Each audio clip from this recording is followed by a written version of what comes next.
Shoe business, always a family affair for you, right? My dad was in it. Yeah. My brother was in it. And I didn't plan to be in it. Right. I was going to Wall Street, break the bank.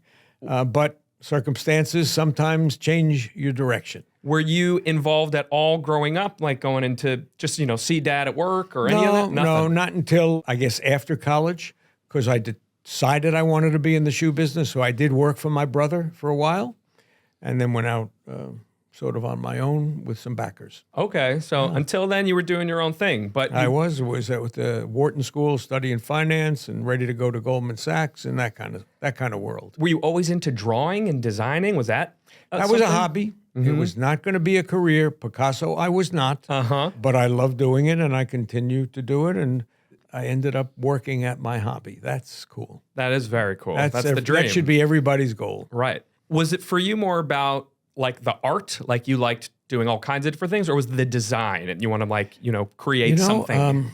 I never drew a shoe, but in college, a friend of mine said to me one day after he saw me painting the scenes for Mask and Wig, that's like Hasty Puddings at Harvard. It's a comedy group school, at Penn.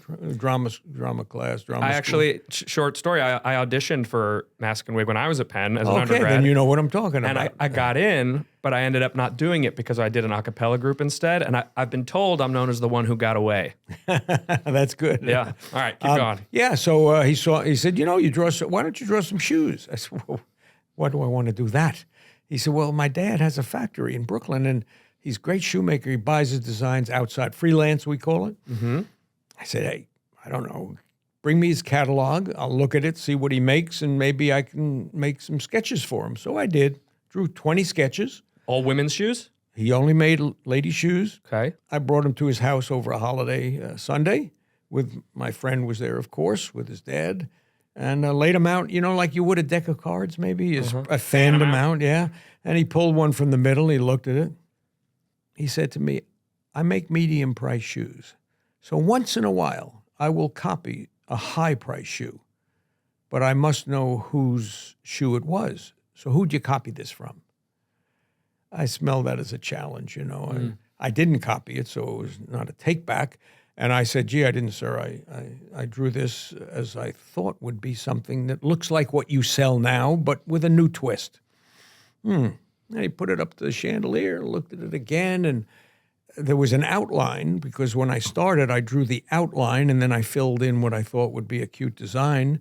He said, I can see you traced this shoe. I said, gee, I really didn't, sir, but I didn't expect to sell you anything. I'm out here because Larry suggested it, and I started trying to put them back together, and scoop them up and adios. And he tore it up. He just tore it up. Why? Threw it on the ground, rumbled it up. And up. Dramatic. Yeah. That expression, you can hear a pin drop? Yeah. It's not true. But at that moment, I am telling you, you could have heard that pin drop.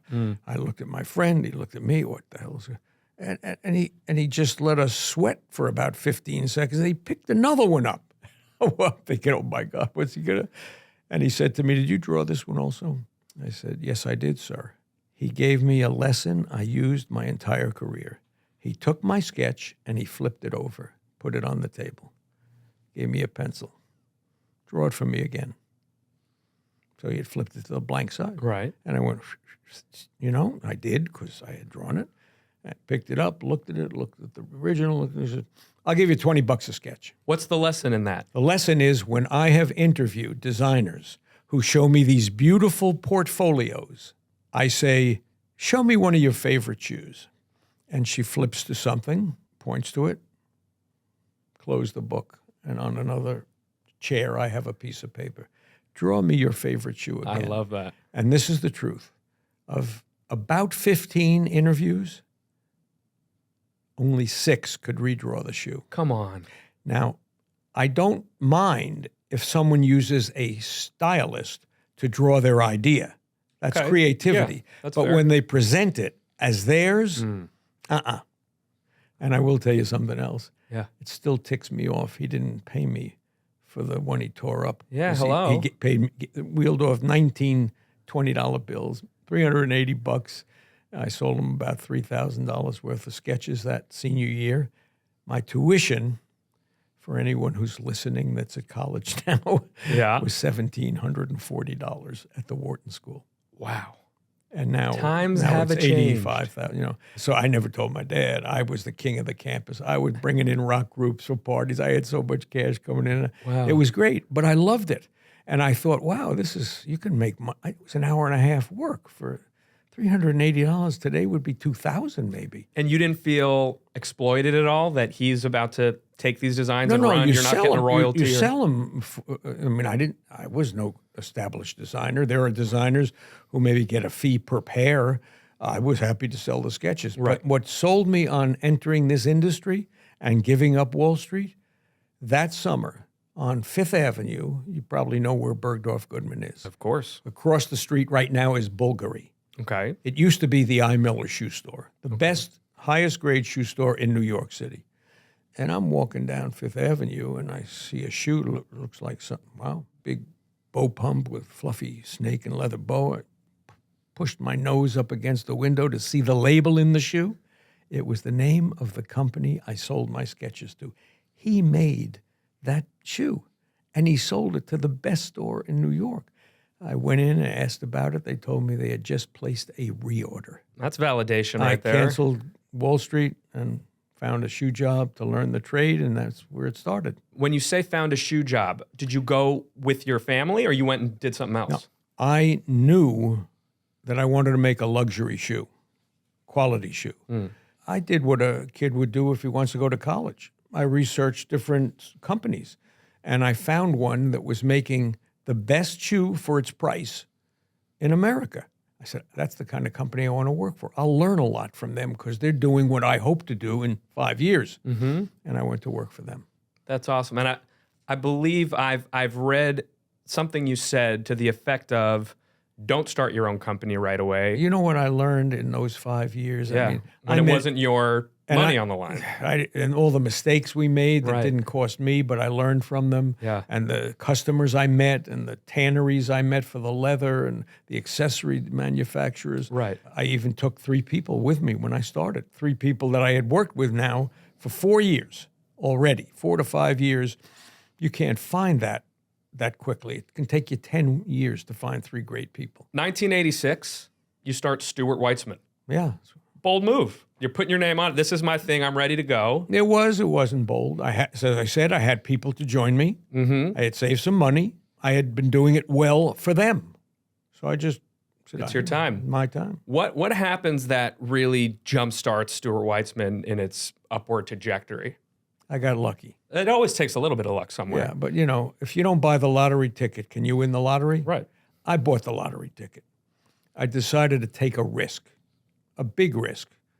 I took a third of my capital that I had saved in those 6 years that I was using to start a company. And I took a third of it and I had built for me a mini shoe factory that would just make 1 pair at a time, not mass production.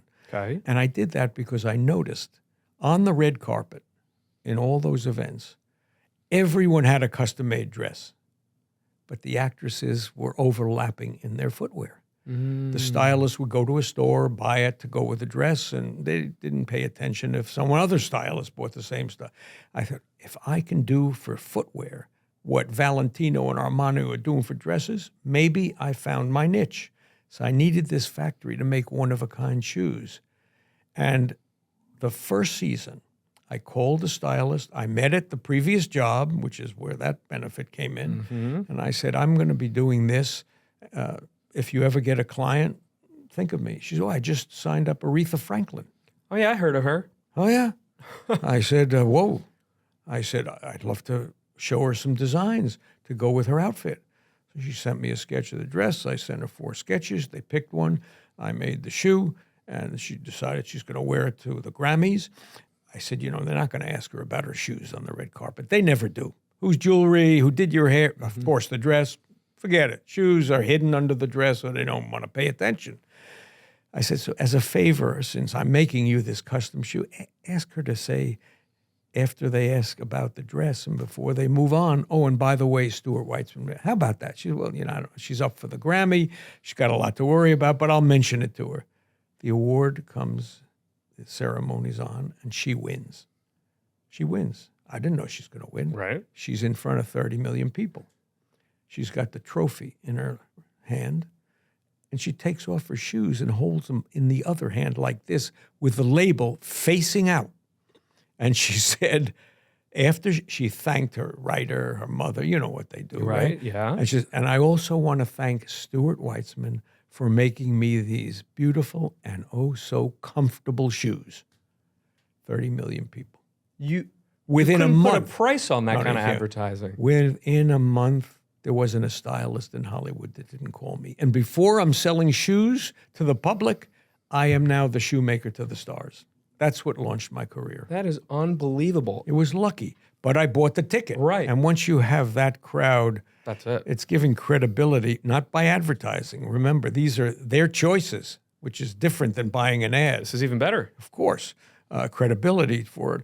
Once you have that, the image of the brand is higher than the price I put on it. Because traditionally, the higher the price, the higher the image. And I was not making shoes in the stratosphere. Right. Having the celebrities behind me gave credibility. I love that story.